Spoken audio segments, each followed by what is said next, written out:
Hello, and welcome to this week's podcast, Through the Bible in 10 Years. And today we are in Revelation chapter 12. Last week we did, of course, Revelation 11, which you could argue is the end of a section of Revelation that dealt with the seven trumpets. And now it's as if we begin a new section of the book of Revelation. This is not subsequent in time. I've been both arguing this interpretation and solidifying it in my own mind, that Revelation is not linear. It is not sequential. It's very much where we see the same scene over and over again, but with different imagery. And so we've had seven seals, we've had seven trumpets. Now we have a completely different symbolic way of depicting the current situation. And I've been both developing and reiterating these last few weeks a sense that the basic framework of Revelation is that there will be a judgment and there will be salvation. And this current time is a time of tribulation. Now, it hasn't always been difficult every year, every second for Christians. And of course, I've also mentioned several times that John the Revelator surely did not think it would take 2,000 years. There was a sense of a period of time between Christ's death and ascension and his return and the judgment, salvation. There was a time. And what I have been observing as we've gone through is that this time of tribulation in Revelation between Christ's ascension and his return is symbolized by 3.5 years. And the way that the 3.5 years is expressed, it's expressed in many different ways. In fact, as I recall, there are two ways in this chapter that 3.5 years is expressed. It's obviously not, given the way I'm approaching this, it's not a literal 3.5 years because it actually has been 2,000 years and we're still going, So that 3.5 years is the current time of tribulation where the church is being pursued by the dragon, as we'll get into this passage today.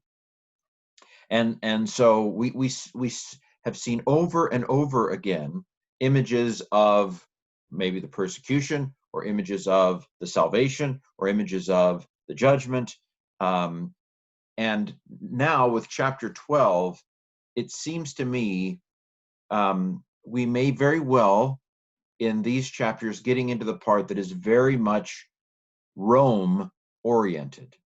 And I'm not saying that there hasn't been Rome imagery prior to this point, but I think it becomes pretty clear in these next few chapters that the situation of John the Revelator is the base metaphor, or the base, if I say the word myth, I don't mean false. I mean the founding story, the founding imagery, the grounding imagery of Revelation seems to be based in John's day in relation to the difficulties that Christians were experiencing within the Roman Empire at that time. Now, that doesn't mean that, in fact, I think that John would want us to see this as, maybe archetypal is the word I'm looking for, as a model experience that will be repeated however long it takes before Christ returns.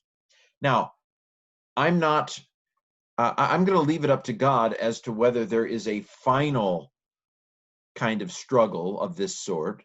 I grew up with pre-tribulation rapture, 7-year tribulation, Antichrist. I grew up with that Darby, Hal Lindsey, and Left Behind, Tim LaHaye. I grew up with that kind of teaching. And I am not, I, your humble servant, am not in a position to say how God should or will play things out at the end times.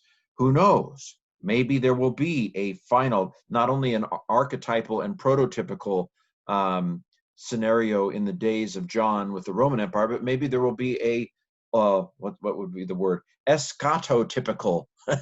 Maybe there'll be a final playing out of this. I mean, I'm not saying that there will be. I'm not sure. I kind of think this is mostly about John's time in its imagery, but there could be a playing out of this one last time, just for old time's sake. I kind of hope not. I'd rather it be kind of a thief in the night and we're good. But so despite the fact that there may be yet more iterations of this never-ending struggle, between the dragon and God's people, I have a feeling there'll be some more examples of it. But the grounding imagery, the archetypal imagery of these chapters, I think, is about situations and in the life of John, the Revelator. Because remember, I keep coming back to this. Revelation 1 says that this is a prophecy about things that are soon to come. And 2,000 years later is not soon. And so I think if there isn't a good deal of Revelation that was about the Revelator's time, then it doesn't hold up. Okay, well, that's a long preface. You're used to it by now. So we're beginning a new section of Revelation, and I frankly have found it easier, as it were, to decode this section, in my mind at least, than the previous sections, perhaps in part because the previous sections have been more about the judgment and final salvation, which hasn't happened yet. But let's launch in, shall we? I've decided to use my own translation this week.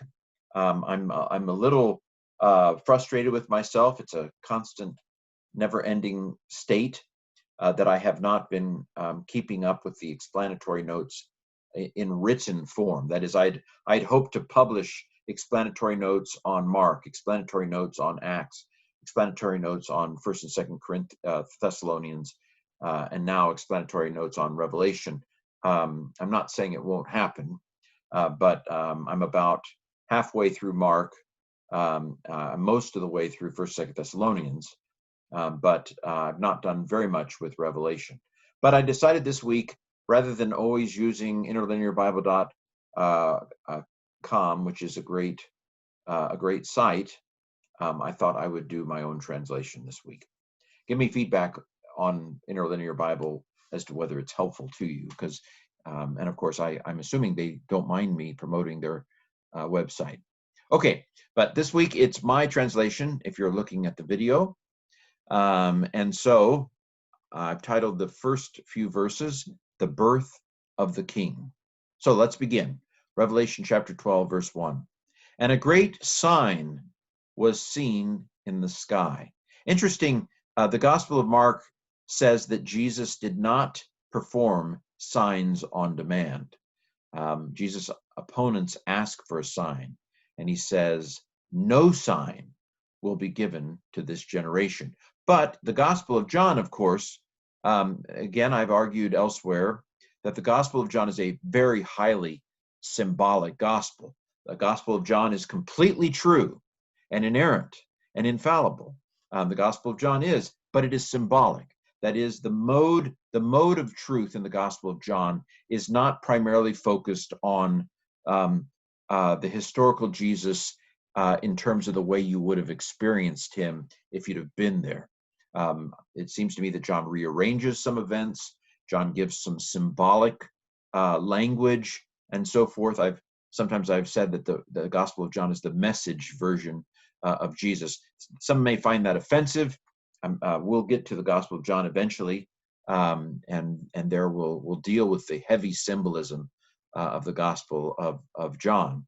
But what I was getting at is the Gospel of John uses the word sign thoroughly of Jesus. Jesus does more signs than the world could contain. So it's there's not a contradiction here, because John is using the word sign in a different way than Mark uses the word sign. Mark says Jesus did 0 signs. Matthew and Luke say Jesus did 1 sign. and that was the sign of Jonah. And then Matthew and Luke go on to interpret what the sign of Jonah is differently. Fascinating. For Matthew, the sign of Jonah is that Jesus was 3 days in the grave. And then for Luke, the sign of Jonah is that people repented at his message.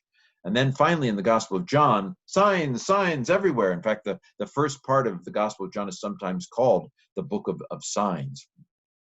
Now, again, the conundrum of the relationship between Revelation and the Gospel of John is one of those that's, I mentioned earlier, it's a very curious thing, because the style and the theological leaning of Revelation is different, quite different from the Gospel of John. So much so that early Christians noted this and thought that they must be written by different authors. And yet, there are some similarities. For example, Jesus is the Lamb of God. That's something that the Synoptic Gospels, Matthew, Mark, and Luke, do not mention or do not use that imagery, but the Gospel of John does use that imagery, and the book of Revelation does. So this is an interesting thing. It could be accounted for in the sense that both John the Revelator and John the Elder in John, that they may have both spent their ministry in Ephesus in the late 1st century. That could account for it. Or another possibility is that the Gospel of John represents a community, as it were, a Johannine community expression of John, so that in Revelation we're getting more John as he was, and in the Gospel of John we're getting John as the community passed him forward, because you'll remember that at the end of the Gospel of John it says the beloved disciple is the one who has given witness to these things, and we know that his witness is true. So the way it's worded suggests that perhaps it is the community around the beloved disciple that put together the Gospel of John more than John the Elder himself. Well, I don't have, I'm sure that as we go through those various sources, I will continue to refine my own sense of things. My current sense of things is that probably the author of Revelation and the author of the Gospel of John are two different people, perhaps both named John, is it Dionysius of Alexandria? I'm trying to remember who it is. I know it's a D name, and I always doubt myself when I get there. But I believe it was Dionysius of Alexandria who suggested that there were two Johns at Ephesus during this period. One, John the son of Zebedee, and the other, a John the Elder, who was not one of the 12, as it were. Okay, well, all of that is to say, a great sign was seen in the sky. This idea of a sign is something that the book of Revelation apparently has no problem with. Okay, and here is the sign. A woman, having been clothed with the sun and moon under her feet, and upon her head a crown of 12 stars, and being pregnant, even she cries out, having birth pains and being in pain to give birth. Now, who is this woman? That's the $64,000 question. Now, I've brushed up on some of the different options here, and it seems to me that the three main options that I've come across are: one, the Virgin Mary; two, that she represents Israel in some way, or Craig Kester would broaden that and say she represents the people of God in general, or four, she represents God. Bob Mulholland suggests that she represents God, which would be interesting. And I did toy with that this time around. Obviously, I have no problem theologically with God being portrayed as a woman. God has no male genitalia. Our references to God as he are purely metaphorical. There is no literal maleness to God. And so portraying God as a woman or you, and again, I'll be controversial, even referring to God as a she is not theologically wrong, as long as we don't think that God is literally a she either. Um, if we were, I don't like referring to God as an it, because God is a person, of course. But that's all a little bit aside. In the end, I don't think that the woman here is meant to represent God the Father. The reason for this is a little bit later on in the chapter. This woman is pursued by the dragon and goes to the desert. Well, that doesn't make any sense of it being God. So, although I deeply respect Bob Mulholland, I probably don't think that's what it is. As I've gone through it this time, I don't actually think that it's the Virgin Mary either. In fact, it's interesting because I have made that association in the past. But as I went through it this time, I had to be reminded that some think that this woman is the Virgin Mary, and so it didn't even occur to me as I was doing a lot of my research, that thing that I have actually thought myself before. I'm getting old. It's, every time is like the first time, but I think what really stuck out to me this time is the crown of 12 stars. And the 12 stars here remind me of Israel and the 12 tribes of Israel. And I did notice, again, as I was doing my research, that this Jacob, in the blessing of Jacob in Genesis, the use of the sun and the moon in relation to Jacob. Again, who is Jacob? He is Israel. And so I really lean strongly toward the woman here being Israel. Now, I want to clarify what I mean by that, because as I understand it, the dispensationalists like Hal Lindsey or Tim LaHaye have equated this woman with a new nation of Israel. That is 1948, that Israel, the Israel that became a nation in 1948, the state of Israel that is over right now. Now, I don't know whether Hal Lindsey and Tim LaHaye specifically have made that equation, but in my research for today, I did come across the idea that there are modern dispensationalists who take this as a prophecy of the restoration of Israel. That is not at all what I mean. In fact, I don't see that at all in this passage. Now, the Holy Spirit sometimes interprets Scripture in new ways. So again, far be it from me for the Holy Spirit. I'll let the Holy Spirit correct me, when I get to heaven. But when I say that this woman reminds me of Israel, I mean the Israel of Jesus' day. Because, of course, the woman who gives birth to Jesus is a woman who exists at the time of John, right? And so the idea that this is about a future Israel, there's no clues at all, none at all. Nothing in the text would lead us in that direction at all.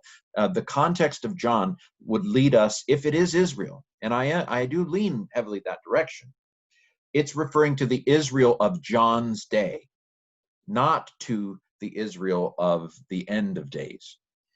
Again, God can do what he wants. If God wants to fulfill it in that way, that's great. It's not really a prophecy, though. You see, it doesn't say, and there will be in the end times a woman who will give birth to a son. No, Jesus is already born. This has already happened. This is not a prediction of the future, at least not, there's no clues in the text that this right here is about that. But again, we'll see. We'll keep going through. I'll keep an open mind. But here's where, of course, those of you who know anything about my kind of scholarly career, I studied under James Dunn, who passed away about a month ago. He was a wonderful scholar, beautiful scholar, and a very nice man as well, a very Christ-like man, I thought. One of the hallmarks of his scholarly career was something called the New Perspective on Paul. And of course, he brought that. It came out of a renewed accuracy in the understanding of Judaism. So a lot of us who are Christians grew up believing that when Christianity came on the scene, They distanced themselves from that horrible works righteousness Judaism, and that Christianity was a different religion than Judaism. But in fact, one of the insights of the late 20th century is that the earliest, and again, it's like, how did we not see this? This is obvious. The earliest Christians were Jews, saw the church as the fulfillment of Israel. The church was as it were, a new Israel. And I don't mean in terms of replacement. That's the thing. The church was not a replacement of Israel. The church was Israel. At its root, it was Jewish. Even Paul says this, to the Jew first and also to the Greek. So when a Gentile became a Christian, they were becoming a Jew in a way. This is, and I may not be expressing this well, that when somebody who, I'm trying to think of Titus, let's use Titus. Titus was not a Jew. He was a 100% Gentile.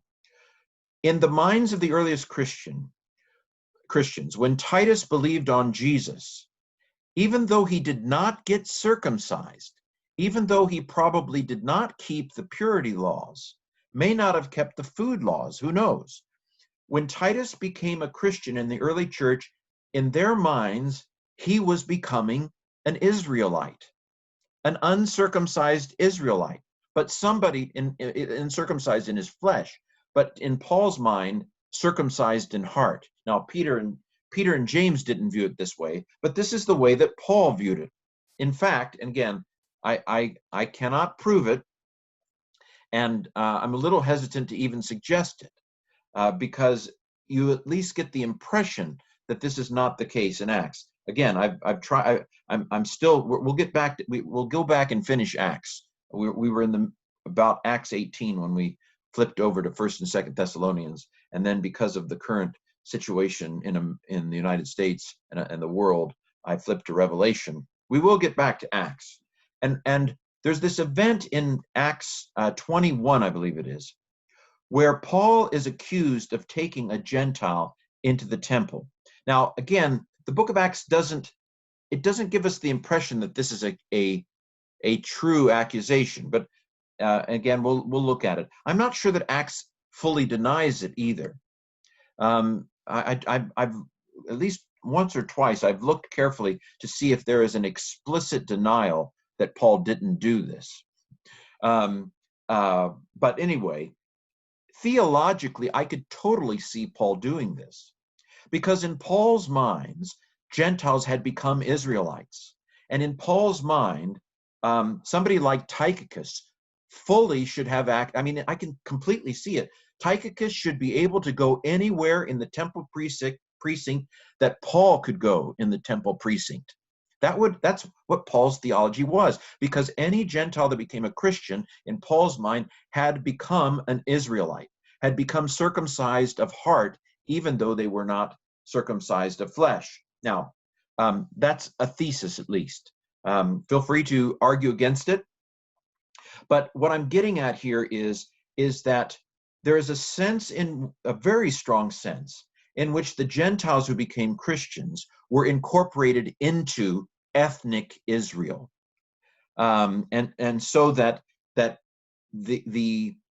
it's not a replacement, but it's an incorporation of Gentiles into ethnic Israel. So that line of thinking, I've gone on quite a bit here, but this crown of 12 stars has me thinking that, in fact, this woman represents true Israel. Now, of course, Paul also says in Romans 9 that not everyone in Israel is Israel. Namely, those, from Paul's perspective in Romans 9 at least, those ethnic Israelites who did not believe on Jesus were not circumcised of heart. They were not in true Israel. So even though ethnic Israel remains the as it were fundamental identity of Christianity, who is in the true Israel is not just a matter of flesh, but it's a matter of circumcision of heart. and those non-Jews who are circumcised at heart become Israel, and those ethnic Jews who are uncircumcised of heart are not in true Israel. And again, I don't mean this in a again, I hope you know, I do not mean this in a hateful way, but I simply want to point out that the fact that the modern nation of Israel does not believe on Christ means that, from Paul's perspective at least, they are not true Israelites. They're not part of the people of God according to Paul's theology. Now, I realize that's a very sensitive thing to say, and I welcome pushback if you want to. But and I'm willing to completely reconsider my understandings. I'm on a journey as you are, but that seems to me to follow from Paul's theology. And again, I'm not saying that in a way that's hateful or anti-Semitic or anti-Jewish or anything like that.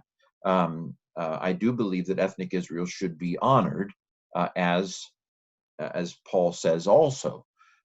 However, the Israel I suspect that Revelation has in mind has as its fundamental the ethnic Israelites who have believed upon Jesus.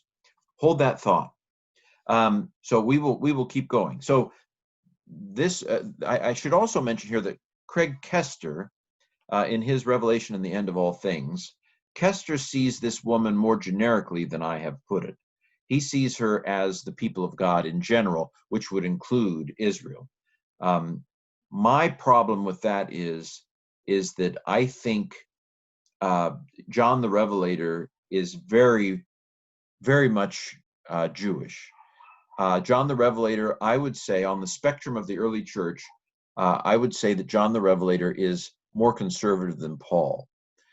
Just from some of the things that are in the letters that are sent to the churches, it seems to me that the place of John the Revelator on the Jewish spectrum is more conservative to Paul. Now, I sure hope that John the Revelator isn't talking about Paul when he says, you have identified people who call themselves apostles and they're not. I hope that's not a reference to Paul. I sure hope not. But the fact that I would even think of that as a possibility leads me to locate the Gospel of John as more conservative, as being more like Peter and James than being like Paul on some respects. So Gentiles are included, yes. We've seen and we'll see that they're included, but the base understanding, I think, is far more literally Israel than a generic the people of God. Could be wrong. Again, feel free to spar with these interpretations in one of the forums in which I post this. Well, we've spent a lot of time on the first two verses, haven't we? So she's about to give birth, and who does she give birth to? Well, we're not there yet. Verses 3 and through 4a. And another sign, so we have signs. Another sign appeared in the sky or in the heaven. I've been using sky because I want to keep hammering home the fact that when we as modern Christians talk about heaven, we tend to sharply distinguish it from straight up. And this is not the way the biblical authors would have conceptualized it. The biblical authors, in their picture of the universe, if you said, here's a piece of paper, I want you to draw me the universe, they would have seen a relatively flat earth, and that you go up through layers of heaven to the highest heaven where God is. And so God is the God who dwells in the skies, in the heavens. It's the same thing. There aren't two different words in Greek or Hebrew for sky and heaven. It's the same word. And so I've used sky pretty consistently to bring home that point so that we can try to listen to it within their categories rather than to impose our categories on the text without even realizing we're doing it. So another sign appeared in the sky, and behold, a great red dragon having 7 heads and 10 horns, and on its heads 7 crowns. And the tail of it sweeps the third of the stars of the sky and casts them upon the ground. Now, we're going to be told very soon that this dragon, in fact, represents Satan. And it's interesting, the redness here. I'm not thoroughly aware of this, but I wonder if our sense of the devil as being red comes from this verse. I'm not sure. I'm not sure. Please tell me if you find the image of red somewhere in, for example, well, I don't think you'll find it in the Old Testament. So I don't know where the red comes from. The 10 horns may very well allude to Daniel 7. Well, there is a beast in Daniel 7 that has 10 horns. 7 heads and 7 crowns. I'm not sure that I have an answer for what that represents, although we are going to find 7 hills. I believe it's Revelation 18 where we get to, or it could be 17, where we get to the 7 hills, which is almost certainly a reference to Rome. And so could the 7 heads have some imagery of Rome here? Perhaps they could. That is not far-fetched, especially given where I'm going to go as we continue on in this chapter. But it's clear that the dragon represents Satan, because we're going to be told that when we get just a couple verses further here. Now, the dragon sweeps a third of the stars out of the sky and casts them upon the ground. And one important thing to realize, we're going to see this dragon cast out of the sky. And it has been traditional to read that in terms of the fall of Satan, before long before, at the beginning of the Bible, the fall of Satan. But we'll talk about that in a second. That's probably not what that fall is about. But the stars here probably are referring to fallen angels who fall with Satan. And so hold that particular thought. And we're going to have a war in heaven as well. So this is Satan. This is the devil. And the dragon stood before the woman about to give birth, so that whenever she might bear the child, he might devour it. So this is Satan trying to stop the Christ from coming. And so that's, I think, a fairly obvious takeaway from this, that this is the son that is born is going to be Jesus, and the devil is trying to prevent, as it were, the true king from coming, because Satan wants to be the prince and power of the air. And of course, in the temptations of Matthew 4 and Luke 4, Satan wants to maintain his position as the ruler of this age. And he tries to get Jesus to be subordinate to him in that. But of course, Jesus wisely does not submit to being number 2, because he is number 1. And he will be when he returns. But the dragon stands before the woman about to give birth, which, again, is there an allusion to Mary here? Could be. It's a logical thing. Although, again, I have suggested that the woman represents true Israel, and as Kester says, the people of God, which is true Israel, right? And so the woman is about to give birth. By the way, another thing here, and let me give credit to Kester and others. Kester didn't come up with this interpretation, but there was a myth, a well-known myth within the Greco-Roman world about Zeus having children through a woman by the name of Leto, a goddess Leto. And so Leto gets pregnant from Zeus. Zeus was not a very faithful husband to Juno, his wife, goddess.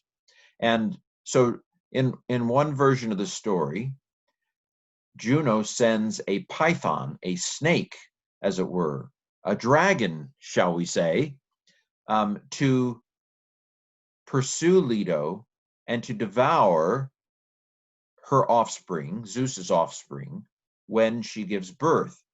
And so, according to the myth, Leto wanders around trying to escape this python, and she finally gives birth to two gods, a god and a goddess, the god Apollo and the goddess Artemis, on the island of Delos, which is in the Aegean Sea, not, as the crow flies, not too far, actually, from Patmos.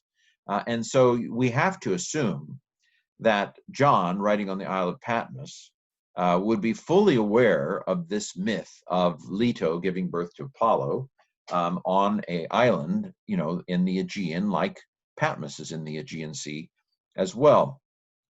Now, it also would seem to be the case that Roman emperors, Roman emperors sometimes use this myth to exalt themselves, that they are like Apollo, who kills the python, the chaos monster, or whatever the opposition is. And that makes it very interesting. We're going to have very clear imagery of Rome in the next few chapters. And so it seems like there is a counter-Roman myth going on here, in the sense that the dragon aligns with Rome rather than Apollo aligning with Rome. Jesus actually in this scenario aligns with Apollo rather than the Roman Empire. So there may be some overtones here, anti-Roman imagery here, which of course we will see continue as the chapters go on. In fact, in the next chapter, we're going to get the beast from the sea, which very likely referred to the Roman emperor. And so again, this whether it be a python or a dragon or a beast, you can see there's going to be some imagery that portrays the Roman Empire as the hostile force in these chapters that are to come. Okay, so she bore a male son who is about to rule the nations with an iron rod, and her child was seized to God and to his throne. And so the comment about ruling the nations with an iron rod alludes to Psalm 2. And Psalm 2 was clearly used by the early Christians in reference to Jesus. It was probably an enthronement psalm in ancient Israel. You are my son, today I have given you birth. Some have suggested that this was a psalm for the king's enthronement, when, in a sense, he is born as the Son of God, the king, the representative of God. And Psalm 2 says that the king will rule with an iron rod. And of course, the early Christians understood this about Jesus, and therefore would have understood his ruling with an iron rod as a reference to the rule of the Messiah when Jesus returns. But before he rules all the nations, he is seized to God and to his throne. The dragon cannot kill him, which is interesting because Jesus did die on the cross. And yet the imagery here is that Jesus is safe. And the being seized by God to the throne probably refers to Jesus' ascension after his resurrection and his exaltation to God's right hand, and so forth. So Jesus is the one who is the Son born here. Now here's where it gets interesting here in verse 6. I mean, it's all very interesting. By the way, I have behind me a 12th century picture of the woman and the dragon. Unfortunately, it's cut off both the head of the woman and the dragon at the bottom. But anyway, that's what it is. Verse 6, and the woman fled to the desert, where she has there a place prepared by God, so that they may nourish her for 1,260 days. What's that? 3.5 years. And so there's a sense in which the woman is, again, if this 3.5-year period represents a period of tribulation between Christ's ascension and Christ's return, again, it's not a literal 3.5 years, then that there is this combined imagery that we've been seeing throughout Revelation, both of the woman being safe because she has the mark, because Christians, have the mark of God on their forehead, and yet they undergo tribulation, and they are also persecuted. Now, here's the thing. There is a tradition. Now, remember, I said this previously, that 3.5 years is an intriguing amount of time, not just because it can be connected to Daniel in some ways, but because that is the period of the Jewish war. That from 66 to 70 AD, the Romans besieged Jerusalem and eventually destroyed it and the temple. And so there was a sense in which again, there was a 3.5 year of siege of Israel and of Jerusalem. Now, Mark 13, which I think we've perhaps also talked about on our journey before. Certainly we did when we went through Mark. When we were in Mark 13, I made it very clear that the context is very clear of Mark 13. The question is, when will that temple be destroyed? Not a future temple, but when will the temple that they were looking at, Jesus, James, and John, when would that temple be destroyed? And therefore, the context, the literary context of Mark 13 is clearly about the destruction of the second temple, which was destroyed in AD 70 by the Romans. Now, at the end of Mark 13, it does blur off into the end times, which they thought was going to happen soon. They did not anticipate this 2,000-year period in between the temple being destroyed and Jesus returning. What I'm getting at, and so there's a kind of a blurring effect of both of those events together in Mark 13. There is the verse there that says, when you see the abomination of desolation standing where it shouldn't stand, let the reader understand. Then let those who are in Jerusalem flee to the hills. Now, again, dispensationalists like to talk about this being about the end of times, but in context, it's talking about the destruction of Jerusalem in AD 70. It happened. In fact, Luke 21's version is very clear. When you see Jerusalem surrounded by armies, then, let those who, So the tradition is that the early Christians, in fact, did this. That the early Christians, in fact, did flee Jerusalem before the Romans began the siege such that they could not get away. That the woman fled to the desert. Do you see? I mean, again, maybe it's a coincidence, but according to tradition, if the woman represents true Israel, and true Israel are those who believe in Jesus, then when the Christians fled Jerusalem, they were fleeing the dragon with 7 heads and 7 crowns. They were fleeing the dragon for the wilderness, Pella, where there was a place prepared by God where they were nourished for 3.5 years. And so I am wondering if the foundation for this imagery, again, other events can piggyback on the foundational image. But I'm wondering if the fundamental image here is that of true Israel, the people of God, fleeing the dragon, Rome, when it came to, as it were, destroy the city of Jerusalem. Again, I've not come across that in the few sources I've looked at, but I find that an intriguing way of looking at this particular verse. Okay, so we've got that beginning image of the woman who's about to give birth. The dragon wants to kill her offspring, but Jesus is born. God protects the son by taking him to heaven, and the woman is protected in the desert. And now we move to the second part of this chapter, which is a war in the heavens or war in the sky. Verse 7, and a war started in the sky. Michael and his angels to make war with the dragon. Now, Michael is mentioned in the book of Daniel in the Old Testament. Michael seems to be the warrior angel, the leader of the armies of the Lord of hosts.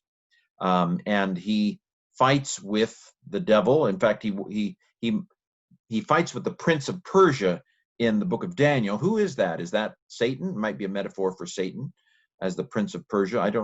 Again, not 100% clear. But Michael and his angels make war with the dragon. And the dragon and his angels fought, and they did not win, nor was a place still found for them in the sky. Now, you might remember in Luke, Jesus' disciples go out and they come back and they say, even the demons obey us. And Jesus says, I have seen Satan fall from the sky like lightning. And because we have this idea of the fall of Satan, the fallen angels, we have this picture of them falling at the beginning, maybe at the beginning of creation or maybe after Adam, but this idea of the fall of Satan, and we're influenced here by Isaiah 14, because Isaiah 14 says, how have you fallen from heaven, O Lucifer, son of the morning? But of course, it's fascinating. It's a fascinating thing because this synthesis, and I'm not saying it's not true. When I tell the story, when I tell theology of Satan, I talk about the fall of Satan and the fall of the angels and things like that. And so I'm quite willing to believe that is in fact what happened. What's interesting is it's not biblical. All of that, the synthesis of that imagery comes from the early church, as far as I can tell. Now, maybe it existed in biblical times. So it is interesting that, again, as a Protestant, I did not grow up giving much time or stock in the Roman Catholic view of things. But if you want to believe the usual narrative about the fall of Satan, then you're going to have to put a little faith in the early Catholic Church, I think, because it's not strictly a biblical perspective. Lucifer is not a reference to a person in Isaiah 14, but to the morning star, the planet Venus, now, which they may have thought of it as a spiritual force, and it may be a cipher for Satan. But Isaiah 14 in context is obviously about the king of Babylon. It says so. The only way that we see Satan in Isaiah 14 is because of later imagery. Now, I do think the New Testament helps us there, because when Jesus talks about Satan falling from heaven, or here where it talks about the dragon falling from heaven, I do think it is drawing upon the imagery of Isaiah 14. So I'm not opposing that. I want you to understand, I am not opposing the idea that Satan fell from heaven, and I'm not opposing the kind of a fuller reading of Isaiah 14 as a reference to Satan. I'm just saying that Isaiah himself did not think that. I mean, as far as I can be wrong on things, but I'm saying that as somebody who's been trained on reading the Bible in context, there are zero contextual clues in Isaiah 14 that it is a reference to Satan, because I don't think that anybody even knew about Satan at the time of Isaiah. Okay, well, again, interesting things. And so when Jesus says, I saw Satan fall from heaven like lightning, what is he talking about? He's talking about what's happening in his ministry. If by the finger of God I cast out demons, then know that the rule of God is among you. Again, we come to the Bible with these preconceived ideas and we shove them into the Bible. Part of my job has been over the years to try to teach people to actually listen to what the Bible says. And if we listen to that passage in Luke, I think it's pretty clear that what Jesus is saying is, Satan's going down in my ministry. And I've seen Satan get kicked out of the sky because of what we're doing here, because of my ministry. And we're going to see that here again in Revelation chapter 12. So the dragon fights with the angels. They did not win. There was no more place. And the great dragon was, verse 9, the great dragon was thrown down, the ancient serpent, the one called the devil and Satan, the one deceiving the whole world, was thrown down to the earth, to the land, and his angels were thrown down with him. Again, when does this take place? This is not talking This is not talking about some primordial fight before the creation of the world or at the time of Adam. This is talking about what is happening because of Jesus and the Lamb. The woman has given birth to the Messiah, and this brings about the final countdown. And you have this fight in the sky between the forces of God and the forces of Satan, and the forces of God win, and Michael wins, and the angels are disbanded from whatever layer of sky they're in, and they're cast down to the ground. The prince and power of the air is no longer the prince and power of the air, because he has fallen from the sky. He is now down to the earth, down to the land, and he's upset. He is furious, and the angels have been cast down with him.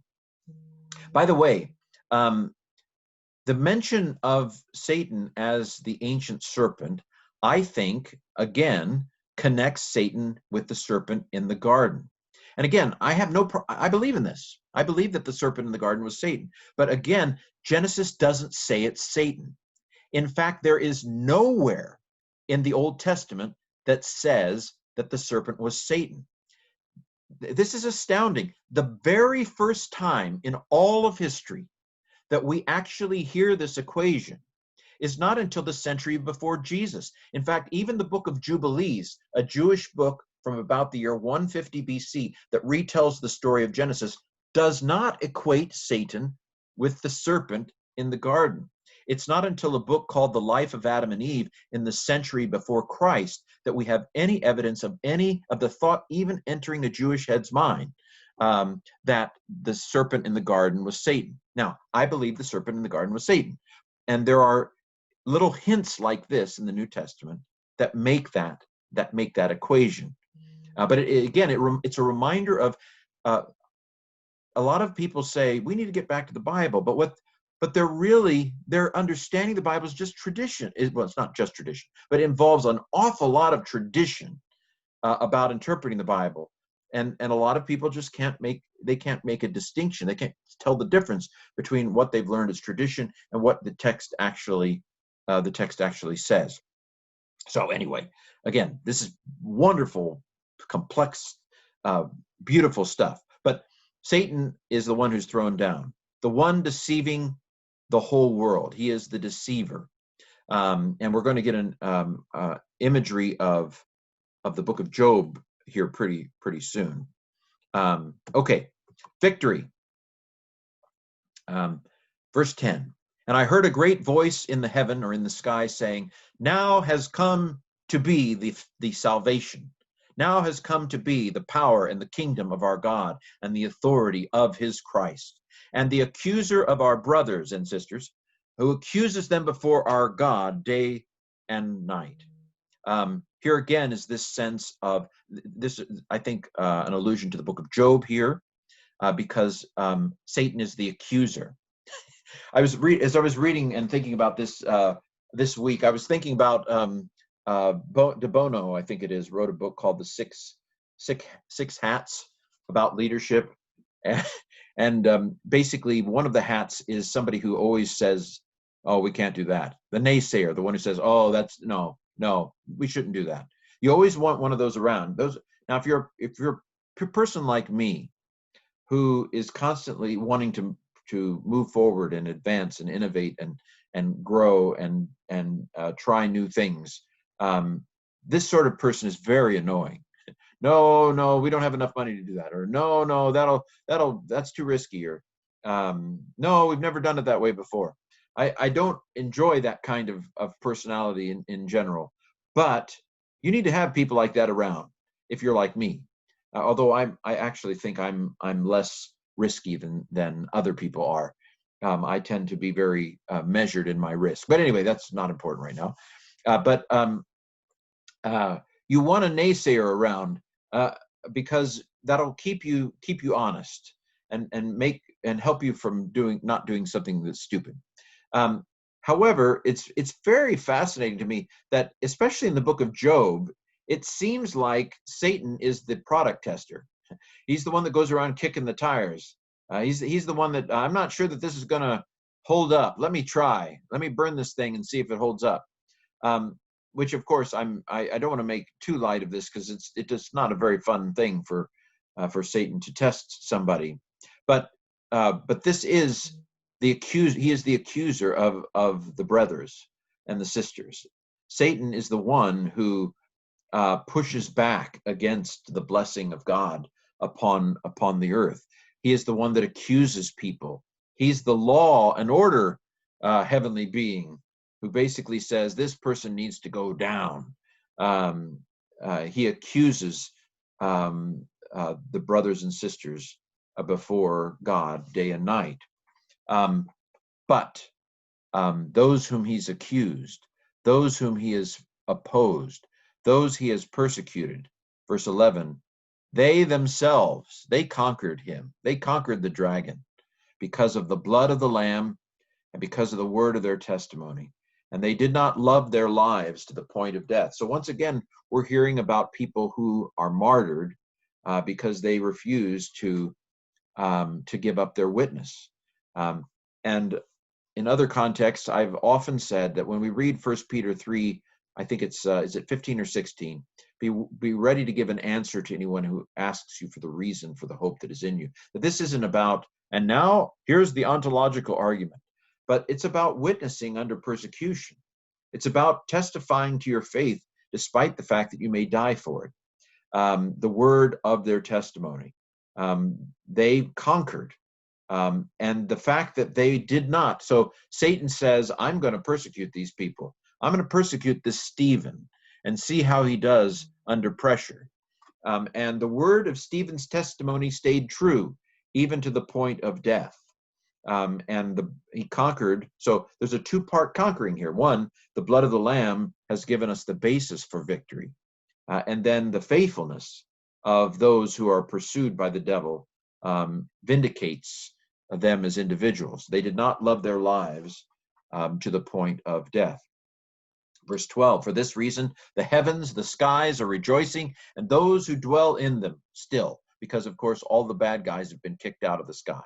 Woe, however, to the earth and the sea, for the devil has descended to you with great wrath. He is really ticked now. And not only is he ticked, but he knows that he doesn't have a lot of time. And so he's going to create as much havoc as he can in the time that he has left. Verse 13, and when the dragon saw that he was thrown down to the land, he pursued the woman who gave birth to the man. Now we could call this the church if you want. Again, it is the true Israel, but we can call it the people of God if you want. And Satan has been pursuing the people of God in this time of tribulation. So again, we have another angle on the tribulation that believers are experiencing in this in-between time, this time between the victorious resurrection of Christ and the return of Christ to judge the world. We are in that in-between time. We are in that 3.5-year time, and the dragon is pursuing the people of God. However, verse 14, the 2 wings of the great eagle were given to the woman, that she might fly to the desert, to her place where she is nourished there for a time and times and half a time from the face of the serpent. Well, what is this time and times and half a time? Well, 1 time plus 2 times plus a half a time is 3.5 times. So again, we have this imagery of 3.5 years, that even though Satan is pursuing the church, and even though there will be some martyrdom, that the woman, the mark of God is on her forehead, and the church will prevail to the end because God has protected her. The mention of eagles here might also be an allusion to Exodus 19, Kester says, where God carries Israel on eagle's wings into the wilderness to escape Pharaoh, who is after them. Verse 15, and the serpent cast from his mouth after the woman water like a river, that he might make her be swept away by the river. But he does not succeed. The ground helped the woman. Verse 16. ground opened his mouth and swallowed the river that the dragon had cast from his mouth. Again, the beast from the sea in the next chapter may be an allusion to the Roman emperor.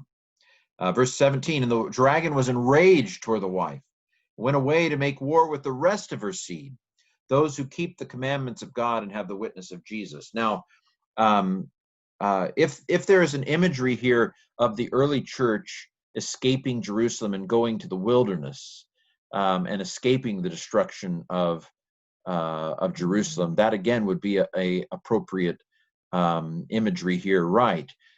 In the sense that God helps the church escape the Romans as they destroy Jerusalem. And so not being able to defeat that church in Israel, the dragon then goes against all the other Christians in the rest of the world, the rest of her seed, the rest of the offsprings of true Israel, who keep the commandments of God and have the witness of Jesus. So this would refer to all the other Christians that the Roman Empire persecuted from here and there from time to time throughout its kingdom. Okay, well, we've come to the end, believe it or not, of this chapter. It just went so quickly. And so we have basically started in Revelation 12 yet another perspective on the situation between the times in a 3.5-year symbolic period between Christ's ascension and the return for the judgment and for salvation. And during that time, there is persecution. Satan is after God's people, and the clearest embodiment of Satan at the time of John was the Roman Empire and its persecution of the church.